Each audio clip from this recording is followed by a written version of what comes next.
बेवडा किळण्या गेलेला असं म्हणून मनोज भाऊ जरांगे यांच्यावर यांनी टीका टिप्पणी केलेली आहे। वयस्कर माणसाने आपल्यापेक्षा लहान व्यक्तीवर असं बोलणं बरं नाही। किमान बरोबरीच्या व्यक्तीवर बोललं तर समजू शकतो ते बेवडे आहेत की नाही याचा शोध कसा घेतला। नेहमी दुसऱ्याच्या ताटातले घास मोजायचे, दुसऱ्याच्या ग्लासातले घोट मोजायचे, हे बरोबर आहे का? घासावर आणि घोटावर येऊन बोलणं म्हणजे विचारशीलतेचे लक्षण आहे का?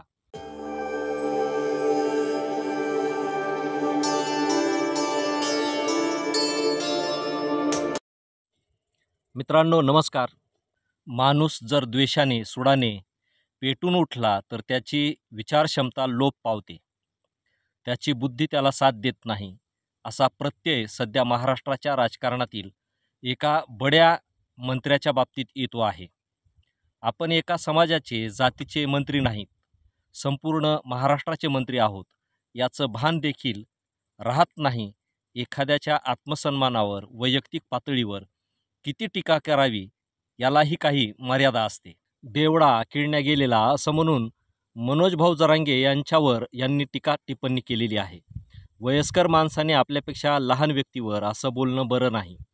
किमान बरोबरीच्या व्यक्तीवर बोललं तर समजू शकतो ते बेवडे आहेत की नाही याचा शोध कसा घेतला।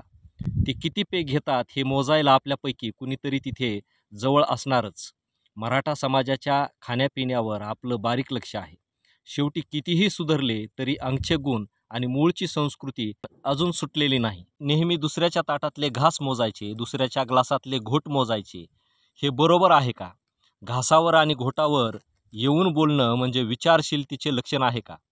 राहिला प्रश्न किडण्या गेल्यात का नाही याचा, मनोज भाऊच्या जर किडण्या गेल्या असत्या तर एवढ्या दीर्घ मुदतीचे उपोषण आणि आंदोलन त्यांनी केलं असतं का?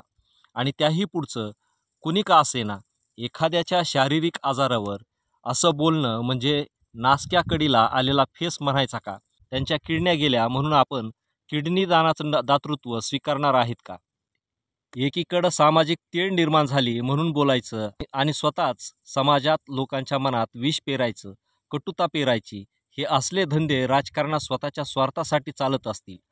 पण ज्या समाज बांधवांच्या असल्या वैयक्तिक टीका टिप्पणीतून कसलाच फायदा नाही, त्यांनी समर्थन का करावं? मंत्री झाले म्हणून दुसऱ्यांना बेइज्जत करण्याचं, समाजाच्या भावना दुखावण्याचं, एकाच व्यक्तीला टार्गेट करून अफवा पसरविण्याचं आणि त्याविषयी मॉब लिचिंग करायचं, गॉसिप करायचं लायसन घटनेनं आपल्याला दिलं आहे का? विधानसभेतील सर्व आमदारांनी आपल्याला याविषयी आवर्त घेण्याचा सल्ला दिला, पण मी बोलणारच असा उर्मटपणा प्रथमच महाराष्ट्राने पाहिला।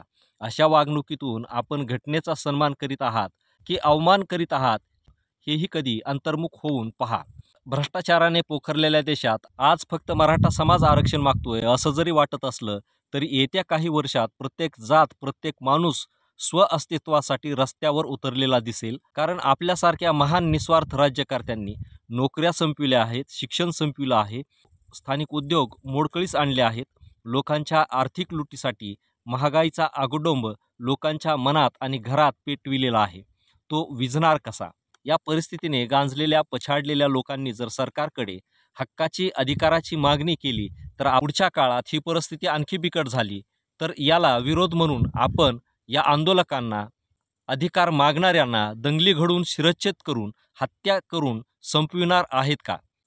म्हणजे आपण जे कराल, जे बोलाल, ती घटना, ते संविधान, तो कायदा आणि दुसऱ्याने त्याच घटनेच्या सन्मानासाठी शांततेने आंदोलन करीत असतील तर दहशत, असंवैधानिक, अनैतिक हा कुठला न्याय आहे? या जगात आणि या देशात गरिबांची एकच जात आहे, ती म्हणजे दारिद्र्य। आणि या दारिद्र्यात, बेकारीत या देशातला प्रत्येक जातीतील, प्रत्येक धर्मातील माणूस हलाखीचे जीवन जगत आहे, हालापेष्टा शोषित आहे।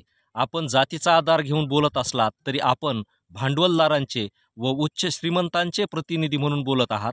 म्हणून तुमचा आणि आमचा विचार कधी एक असू शकत नाही।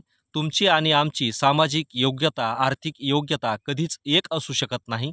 या निमित्ताने एवढंच, धन्यवाद।